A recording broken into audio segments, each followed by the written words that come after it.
სოციალურად დაუცველები მედია ვასაძის წინააღმდეგ 53 ბატალიონის ტერიტორიაზე მცხოვრებლები და იპოთეკარები უმაღლესი საბჭოს ადამიანის უფლებათა დაცვის კომისიის თავმჯდომარის თანამდებობიდან გადადგომას მოითხოვენ. თავად ვასაძე კი აქციის მონაწილეთა პასუხად სახელმწიფოებრივი წესრიგის აღდგენას იწყებს. მოთხოვნით სოციალურად დაუცველები დღეს თამაზ ბაკურიძესთან ერთად საკანონმდებლო ორგანოს ტერიტორიაზე შეიჭრნენ. სწორედ ამიტომ უმაღლესი საბჭოს დეპუტატებმა პროცესებს მართული უწოდეს. სულხან მესხიძე იმყოფებოდა აქციაზე.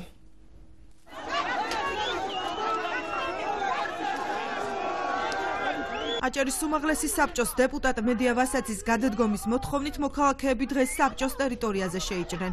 აქციის მონაწილეთა თქმით, დეპუტატმა ერთ-ერთ სატელევიზიო გადაცემაში განაცხადა, რომ ყოფილი 53 ბატალიონის ტერიტორიაზე თვითნებურად ჩასახლებულთა უმრავლესობას საცხოვრებელი სახლები აქვს, რაც მათივე თქმით სიმართლეს არ შეესაბამება. ალბათომ მედია ვასაძეს, რომელიც იტყუება, მედიასგან არავინ არ გვინდა.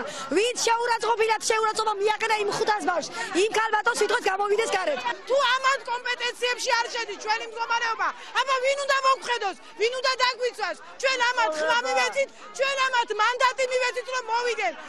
დაგვიდგენ გვერდში და ჩვენი უფლებები დაიცვან. 53 ბატალიონის ტერიტორიაზე თვითნებურად შესახლებულებს, ასევე იპოთეკით დაზარალებულებს დავით ვაციკაძე და ალექსანდრე ჩიტიშვილი შეხვდნენ. თუმცა მხარეებმა შეთანხმებას ვერ მიაღწიეს, რის შემდეგაც აქციის მონაწილეებმა მაგისტრალი გადაკეტეს. იმიტომ ვკეტავთ გზას, რომ მედია ვასაძე არ გამოვიდა ხალხის წინ და არ აგვიხსნა ამ გაჭირვებულ ხალხს, ამ მრავალშვილიან დედებს, რომ რაც გასაჭირი გვაქვს ჩვენ ოცნების ქალაქში. დღეიდან სახელმწიფოებრივი წესრიგის აღდგენას სათავეში ჩავუდგები, აცხადებს მედია ვასაძე. ვინც იმსახურებს, იმათ დაუჭერთ მხარს და დავეხმარებით, მაგრამ იქ რო ადამიანები არიან, რომლებმაც ჩადგეს ეს ჯიხურები და 500 ლარად ყიდიან, ასეთი ადამიანების ქმედებებს ჩვენ აღყვეთ. აჭარის უმაღლესი საბჭოს ვიცე-სპიკერი დავით ვაციკაძე პასუხისმგებლობას აქციის ორგანიზატორს თამაზ ბაკურიძეს აკისრებს. ჩვენ შევთავაზეთ, რომ კონკრეტულ პრობლემებზე კონკრეტული გადაწყვეტილება გვეფიქრა, გზები, გადაწყვეტილების გზები გვეძებნა. მაგრამ ფაქტი ერთია, რომ ამ ადამიანებზე არ მაქვს საუბარი, მაგრამ ერთია, რომ თამაზ ბაკურიძის ამ პრობლემის მოგვარება არ სურს.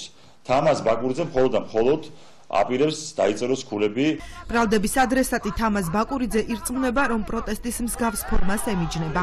როცა ადამიანი მოდის რა თავის არჩეულ დეპუტატი არ გამოდის მასთან სასაუბროდ, თამაზ ბაკურიძე ვინ არო ეს ხალხი გააჩეროს. ეხლა აქვე თხოვნა რომ შევამტრიოთ ეს კარებიო და გამოვიდეს რა მოხდა ასეთი უმაღლეს საბჭოს თავმჯდომარემ. ესენი ხო ამ ხალხმა აირჩია, გამოვიდეთ და დაელაპარაკოთ. დაგეხმარებით ან არ დაგეხმარებით. როგორც სოციალურად დაუცველები აცხადებენ, მათი მოთხოვნების დაუკმაყოფილებლობის შემთხვევაში ახალი წლიდან ფართო მასშტაბიანი გამოსვლები დაიწყება.